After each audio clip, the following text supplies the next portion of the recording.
네, 오늘은 우리 클리넌 교수님의 체인지 브리 스트래티직 체인지에서 P4 그 리소스에 대해서 함께 공부를 해보도록 하겠습니다.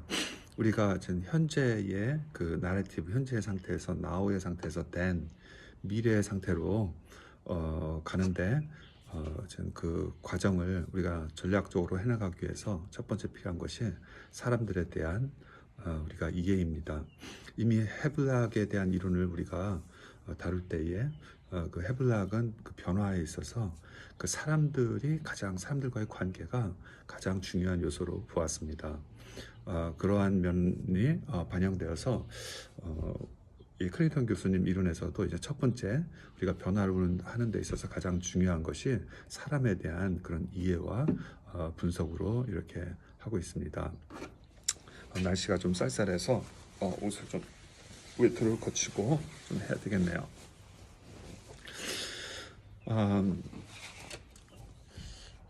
제가 이제 변화에 대해서 이렇게 전략적인 변화에 대해서 강의를 하고 있고, 또 저도 사역에서 일하면서 그 변화에 대해서 또 사역의 비전에 대해서 고민을 많이 해보고 그렇게 했습니다. 근데 이제 그런 와중에 하나 가지고 있는 질문이 최고 그 어떤 조직이나 기관의 탑 리더가 아닌 상태에서 그 조직의 변화를 또 어떤 비전을 세우고 이끌어 나갈 수 있을까? 이것이 참 주제입니다. 질문입니다. 아마 지금 우리 수업을 들으시는 우리 분들 중에서도 물론 어떤 선교단체라든지 어떤 교회의 탑 리더이신 분도 있지만은, 아니면 부교육자나 또 선교단체의 중간 매니저급으로 이렇게 일을 하고 계시는 분들도 있을 것입니다. 탑 리더는 어찌 됐든 그 비전의 필요를 느끼고 자기가 이렇게 할 수 있다고 생각을 하지만은, 이 중간 계층에 있는 분들은 사실은 이제 어떤 조직이 비전을 세우고 비전을 향해서 잘 나가는 그런 기관이면은 자기의 역할을 감당하면 되겠지만은, 이제 기관이 그렇지 않을 때 많은 그 좌절감과 또 좀 더 바람직한 방향으로 나가야 되는데 그렇지 못한 현실에서 힘들어하는 경우가 있을 수 있습니다. 제가 최근에 읽은 아티클 중에 하나가 하버드 비즈니스 리뷰의 아티클인데요. You don't have to be CEO to be a visionary leader. 당신이 비전ary 리더가 되기 위해서 꼭 CEO일 필요는 없다. 그러니까는 CEO가 아닌 사람도 그 조직의 그 어떤 비전을 세우고 나가는데 공헌하고 그 비전을 리더가 될 수가 있다. 뭐 그런 아티클이었습니다. 이 아티클에서 크게 세 가지 점을 지적하고 있는데요. 첫 번째, CEO가 아닌 사람이 자기 조직에 비전을 세우고 비전을 향해서 나가는 그러한 기관이 되기 위해서 할 수 있는 첫 번째가 무엇이냐면은 helping the CEO shape the company's vision. 그러니까 CEO를 도와서 그 회사가 비전을 그 세워가는데 도움을 줄 수 있다는 것입니다. 일반적으로 탑 리더 CEO는 그 조직의 그 실제 내부의 사람들이 어떻게 일을 하고 있는지, 또 어떤 지금 상황이 있는지에 대해서 뭐 잘 알 수도 있지만 또 잘 모를 수도 있는 것입니다. 그렇기 때문에 지금 그 CEO를 도와갖고 그 회사의 좀 내부 상황을 잘 알 수 있도록 도와줌을 통해서, 실제 회사의 실상을 잘 도와줌을 통해서 그 회사의 그 CEO가 바른 그 비전을 만들어 나갈 수 있도록 도움을 주는 것을 통해서 비전너리스의 역할을 할 수가 있다. 뭐 이런 이야기를 해주고 있습니다. 그렇죠. 뭐 예를 들어서 부교육자가 담임 목사님이 비전을 세워나가는 데 있어서 담임 목사님이 혼자 그냥 주관적으로 이렇게 세워나갈 수 있지만, 거기에 정말 그 교회 내부의 실상과 성도님들이 어떻게 느끼고 있는지, 구체적인 사역이 어떻게 이루어지고 있는지에 대해서 담임 목사님에게 잘 얘기를 해줌을 통하여서 그 교회가 바른 비전을 세우고 나가는데 도움을 줄 수가 있을 것입니다. 물론 그런 전 일들을 해나가는 데 있어서 담임 목사님이 마음이 열려 있고 또 그러한 피드백을 요구를 하면은 굉장히 쉬운 거지만은 그렇지 않은 경우에 이제 물론 좀 힘들 수도 있겠죠. 사실 여러분들이 이제 이렇게 논문을 쓰실 때 여러분들이 최고의 책임자로 있는 기관에서의 논문을 쓰시면은 가지고 있는 장점과 단점이 있을 수 있을 것입니다. 여러분들이 최고의 지도자이기 때문에 그 변화를 앞으로 실제적으로 적용할 수 있다는 점에서는 장점이 있을 수가 있겠지만은 여러분이 이제 지도자로서 분석하기 때문에 사실 이제 분석의 과정에서 많은 사람들을 인발브 시키고 피드백을 듣고 정확한 분석이 되도록 더욱더 노력을 해야 되는 부분이 있을 것입니다. 근데 이제 여러분이 최고의 지도자가 아닌 상황에서 여러분들이 논문을 쓰시고 이렇게 할 때는 사실은 이제 그 논문의 내용을 실제적으로 적용하는 데 있어서 그 최고의 지도자가 뭐 담임 목사님이라든지 선교단체의 지도자가 그것을 허용하고 또 기쁘게 서포트를 해줄 때는 이 변화를 추진하는 것이 어느 정도 가능하겠지만은 이제 그렇지 않을 경우에는 여러분들이 연구한 내용을 적용하고 또 그것을 이렇게 사람들한테 쉐어하는 데 있어서 굉장히 조심성을 가질 수 있을 수도 있는 것입니다. 두 번째로 최고의 지도자가 아닌 사람이 그 비전을 그 조직의 비전을 위해서 어떻게 할 수가 있는가. 여기 보면 두 번째는 translating the company vision to make it relevant for your team. 이제 그 회사의 비전이 세워졌을 때 그 회사의 비전이 세워진 것을 가지고 여러분의 부서에서 그것이 구체적으로 어떤 의미인지 또 어떻게 우리가 그 비전에 참여할 수 있는지를 그 해석하는 역할을 여러분들께서 해줄 수 있다는 것입니다. 주로 전 그 회사의 탑 CEO는 회사 전체적인 관점에서 비전을 제시를 하지만은 그것이 실제적으로 한 부서에서 이룰 때는 그것이 컨텍슈얼라이즈가 되고 또 그것의 실제적인 의미가 밝혀져야 되는데 그거는 CEO가 거기까지 하는 것은 아니죠. 그래서 자기가 담당 맡은 부서의 부서장이 그 CEO가 제시한 그 비전이 우리 부서에는 구체적으로 어떠한 의미 또 어떻게 이것이 적용되어지는지를 해석하는 역할을 해주는 것을 통해서 회사의 비전을 이뤄나가는데 공헌을 할 수가 있다는 것입니다. 세 번째는 catalyzing your own vision. 여기서는 이제 그 여러분의 그 비전을 그 여러분들이 소속된 그런 파트에서 어떤 비전을 여러분들이 또 창의적으로 세워나가고 그렇게 해나갈 수가 있다는 것입니다. 근데 우리 회사의 전체적인 비전도 있지만 여러분들 부서에서 좀 주도적으로 또 여러분들 부서에 필요한 그런 비전을 세우고 나가는 것을 통해서 결국에는 또 그것이 나중에 회사 전체의 비전에 영향을 줄 수가 있고 회사가 비전을 향해서 나가는 데 있어서 그 작은 부서들이 자기 주도성을 가지고 또 스스로 어떤 비전을 세우고 이렇게 나갈 때에 그 회사가 전체가 비전의 방향으로 해 나가는데 도움이 될 수가 있다는 것입니다. 한번 그 읽어볼 만한 그런 아티클이고 그냥 우리 조직은 비전을 세우고 참 나가는 조직이었으면 좋겠는데 그렇지 않아서 아쉬워, 불만스러워 뭐 이런 식으로 끝난다든지 또 그 회사의 어떤 조직의 한 파트로서 그 어떤 그 조직에 대해서 불만을 갖는 것보다는 좀 더 창의적으로 다양한 방식으로 회사가 비전을 세우고 또 여러분 선교단체 교회가 비전을 세우고 나가는 그런 조직이 되기 위해서 꼭 최고 책임자가 아니더라도 이런 일들을 또 해나가는 것이 이런 어떤 구체적인 그러한 작은 제안들이 있어서 좀 도움이 되지 않을까 해서 여러분들에게 나누어 보았습니다. 이것과 더불어서 제가 좀 평소에 좀 생각을 해 오던 것은요. 우리가 그 비전을 해나가는 데 있어서 사실 지금 이제 부교육자라든지 세컨 레벨의 지도자가 비전의 조직이 되기 위해서 어떻게 할 수가 있는가 그렇게 좀 시연을 했지만은 사실은 탑 리더가 있는 분도 어떤 비전을 세우고 이끌어 나가는 것이 그렇게 쉽지만은 않은 일인 것 같습니다. 자기 마음이 앞서고 뭐 자기가 비전을 세운다고 나가는 것이 아니라 정말로 사람들이 공감할 수 있는 그런 피드백을 바탕으로 한 또 사람들이 오너십을 가질 수 있는 비전을 세워야 되고 그것을 잘 커뮤니케이션을 해야 되고 또 사람들이 그 같이 갈 수 있도록 동기부여를 해야 되고 이것도 사실은 참 쉽지가 않은 일이라고 이렇게 생각이 됩니다. 제가 그 오늘 된 주제인 그 people resource를 이렇게 하면서 지금 제 인트로덕션으로 전 이런 이야기를 한번 이렇게 해보았는데요. 우리가 그 최종적인 리더가 변화를 이끌어갈 때도 그렇고 또 그렇지 않은 경우에도 우리가 변화를 이끌어갈 때 중요한 것 중에 하나가 사람들 간의 이 차이를 잘 이해하는 것이 참 중요하다고 생각이 됩니다. 사실 이제 그 리더십에서 굉장히 중요한 부분 중에 하나가 이 차이입니다. 그 우리 사람들은 다 이렇게 다르게 생겼고 다르게 생겨서 이렇게 디퍼런트한 존재인데 그 차이를 우리가 잘 이해하고 잘 존중함을 통하여서 시너지 효과를 일으킬 수가 있는 것이죠.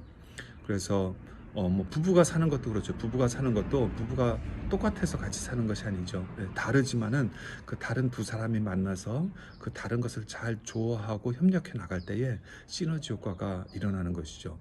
또 우리가 팀워크라는 이야기를 할 때 팀워크를 이야기하는데 팀워크는 같은 목적과 같은 비전을 가진 사람이 그렇지만은 다른 그 퍼스널리티와 다른 그 특징과 은사를 가진 사람들이 모일 때에 같은 목적을 향해서 다른 사람들이 모일 때에 팀워크가 생기는 것이죠. 그런데 우리가 다른 사람이 같이 일하면 너무 서로 다르고 힘드니까 왜 저 사람 나 같지 않을까 이렇게 우리가 불만을 할 수가 있지만은 똑같은 사람이 5명이 모여서 일을 하면은 그는 5점의 효과밖에 날 수가 없죠. 그건 팀워크가 아니죠.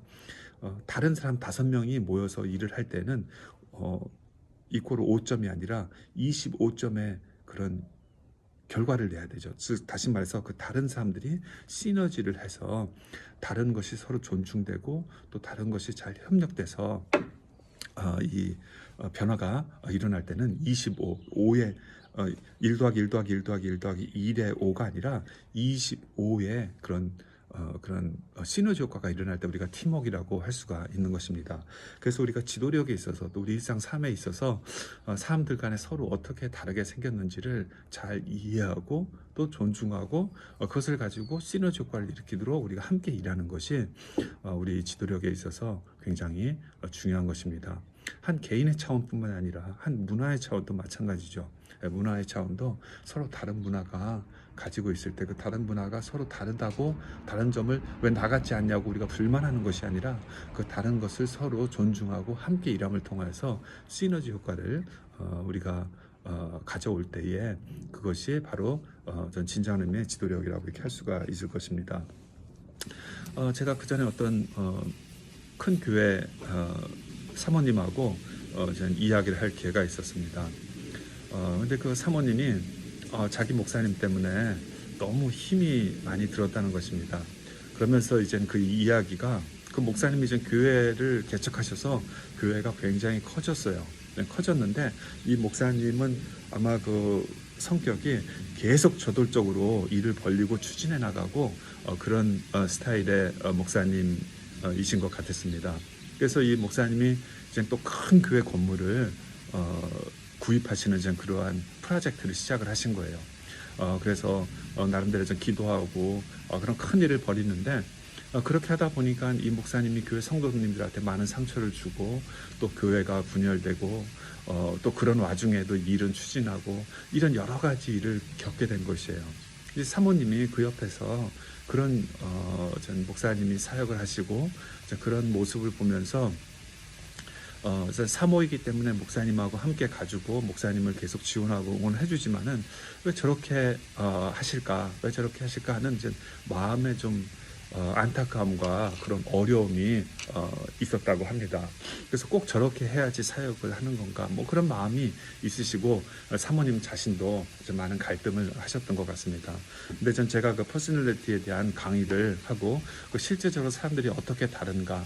또 그 다른 것들이 어떻게 삶과 사역 가운데 나타나는가 이런 것들을 쭉 하는 것을 통해서 이 사모님이 목사님이 나하고는 이렇게 다른 사람이고 이렇게 다른 사람이었기 때문에 일들을 이런 식으로 해나가는 것이었구나. 물론 그 목사님이 하는 일이 뭐 다 맞고 옳다는 건 아니지만은 상당히 많은 부분을 그전에는 내가 왜 이렇게 목사님 저렇게 할까 그래서 힘들고 버거웠던 것들 중에서 많은 부분이 자기가 이제 이해를 할 수가 있게 되었다고 그렇게 말씀을 해주시는 이야기를 들었었습니다. 사람들은 이렇게 서로가 많이 다른 특징을 가지고 있고 그렇기 때문에 그 다른 특징들로 인해서 우리가 함께 일을 하고 또 함께 살아갈 때에 많이 힘든 경우가 많이 있습니다. 그렇지만은 우리가 어떻게 다른 사람인가, 또 왜 다른가, 또 이게 다른 것이 우리가 사역을 할 때 어떻게 다르게 나타나는가를 우리가 서로 이해를 할 수가 있다면은 우리가 다른 것을 가지고 틀리다고 정죄하는 것보다는 좀 더 상대방을 이해하고 존중할 수가 있고, 또 혹시 그분이 가지고 있는 좀 더 부족한 부분을 우리가 좀 채워줌을 통하여서 우리가 바람직한 그러한 사역, 그런 것이 이루어질 수 있지 않을까 생각을 하게 됩니다. 우리가 이 변화에 있어서 people resource 이론도 좀 거의 비슷한 그런 이론이죠. 그 사람들의 차이를 우리가 잘 이해하고 그것을 또 존중하고 그것을 협력하고 선용을 한다는 점에서 우리가 필요한 지혜가 아닌가 생각이 합니다. 우리가 이 people resource를 다루면서 변화에 관해서 크게 두 가지 부류로 일단 나눌 수가 있죠. 하나는 change agent입니다. change를 주도하는 사람들, change를 주도하는 사람이고, 다른 것은 change participant, change에 참여해서 따라오는 사람들, 또 change와 함께 해주는 사람들, 이렇게 큰 두 부류로 나누어서 우리가 살펴보는데, change agent, change를 일으키는 사람도 여러 가지 다른 종류의 사람들이 있다는 것입니다. 사람들의 그 개성과 또 그 성격에 따라서 change를 이끌어가는 지도자도 여러 가지 유형의 지도자가 있을 수가 있고, 그 여러 가지 유형의 지도자가 우리가 바람직한 체인지를 일으켜 나가는데 다 필요하다는 것이죠. 어떤 사람은 체인지의 필요성을 보고 발견하고 또 그것을 체인지를 해야 된다고 부르짖고 앞서서 나가는 사람이 있는가 하면은, 또 어떤 사람은 그 체인지 전체 과정을 기획하고 전체의 그 퍼스펙티브를 가지고 이 프로세스를 이끌어가는 사람이 있는가 하면, 또 어떤 사람은 또 체인지에 필요한 여러 가지 리소스들이 있어요. 그 리소스들을 연결해주고 또 찾고 뭐 이런 사람들이 있고, 또 어떤 사람은 또 실제 행동을 하는 사람들이 있죠. 실제 구체적으로 스텝 바이 스텝 뭐 하나씩 행동을 해나가는 사람도 있고, 사람들마다 그 자신의 퍼스널리티에 따라서 자기가 할 수 있는 분야가 있고 할 수 없는 분야가 있는 것을 볼 수가 있습니다. 우리가 제가 이 이야기를 앞에 이야기하고 연결해 보면은, 우리가 중간 지도자로 있을 때에 우리 탑 리더를 보면은, 이분은 왜 우리 좀 조직의 변화를 위해서 뭐 이런 일은 하지 않을까, 이런 측면을 하지 않을까, 이렇게 우리가 생각을 이렇게 되는 경우가 있습니다. 그래서 많이 좀 프러스트레이트한 경우도 있을 수가 있는데, 가만히 살펴보면은 많은 경우에 그 다른 종류의 사람이기 때문에 내가 볼 수 있는 것을 그분이 보지 못하는 경우가 많이 있습니다. 그럼 또 다시 말해서 그분이 보는 것을 나는 또 보지 못하는 경우도 있을 수가 있는 것이죠. 그래서 왜 하지 않을까, 이런 관점보다는 우리가 각각 서로 다른 이 변화를 위해서도 다른 파트가 필요한 부분이, 또 자기가 탑 리더일 경우에도 나는 탑 리더로서 이렇게 변화를 위해서 이렇게 노력을 하는데 왜 저 부교육자는 이렇게 협력하지 않고 아무것도 하지 않을까, 그렇게 생각하기 쉽지만은 사실은 그 부교육자도 대부분의 경우에는 또 이 조직의 이 사역의 진정한 좋은 변화를 위해서 노력하는 사람이죠. 그것을 위해서 기도하는 사람이고, 그래서 사실은 우리가 다르기 때문에 서로를 하는 것, 또 서로의 보는 것을 보지 못하는 것이지, 우리가 대부분의 경우에는 우리 사역과 조직의 변화를 위해서 우리가 또 기도하고 노력하는 사람들입니다. 그래서 우리가 사람들이 어떻게 다른가, 또 지도자는 나는 저 사람은 지금 변화를 해서 어떤 관점에서 컨트리뷰트 할 수 있는 사람인가, 또 어떻게 노력을 하고 있는가, 이것을 우리가 거기에 눈이 열려져 있고, 또 그렇게 했을 때에 우리가 서로 그 다른 그러한 컨트리뷰션을 묶어서 변화를 위해서 함께 일하고 그 좋은 변화를 이룰 수 있는 그러한 것을 할 수가 있는 것입니다. 그래서 우리가 변화를 이끌 때에 내가 체인지 에이전트로서 어떤 종류의 체인지 에이전트인지를 이해하는 것도 중요하고요. 또 우리가 중요한 그런 체인지 필요한 에이전트를 감당할 수 있는 사람이 누구인지, 그 사람 어떤 종류의 체인지 에이전트인지를 우리가 잘 분석하는 것도 필요하고, 그 다음에 우리가 체인지 파티시펀트에 대한 분석과 이해도 필요하겠죠. 제가 은혜가 이끄는 변화 그 책에서 우리가 결국은 변화는 하나님께서 은혜를 이끌어 주시는 것이라는 것을 지금 강조를 했는데요. 그러면서 이제 제가 하나 또 강조한 것이, 우리가 또 그 하나님의 변화를 할 때 하나님의 은혜에 열려져 있어야 되고, 또 하나님의 은혜에 나가서 기도로 나가야 됨과 더불어서 하나님께서 다른 사람을 통해서 주시는 은혜가 있다고 생각합니다. 우리 삶에 있어서도 그렇고요, 또 지도력에 있어서도 있고, 또 변화에 있어서도 다른 삶을 통해서 주시는 하나님의 은혜. 그래서 우리가 다른 사람에 대해서 열려져 있고, 그 사람들을 비판하고 불만을 갖는 것보다는 그 사람들을 통해서 주신 하나님의 은혜가 무엇일까에 대해서 우리가 기대를 가지고 열려진 마음으로 존중하고, 또 그것을 알아보고, 또 리서치하고, 그래서 여러 사람들이 합력해서 변화를 이룰 때에 훨씬 더 효과적인 변화가 이룰 수 있을 것입니다. 그런 관점에서 우리가 피리필 리소스, 또 어떤 사람들이 어떤 종류의 변화 에이전트가 있는가, 또 어떤 종류의 파티시펀트가 있는가, 또 우리가 어떻게 그 관계를 맺어나가야 되는가에 대해서 또 연구하는 것이 필요하다고 생각이 듭니다.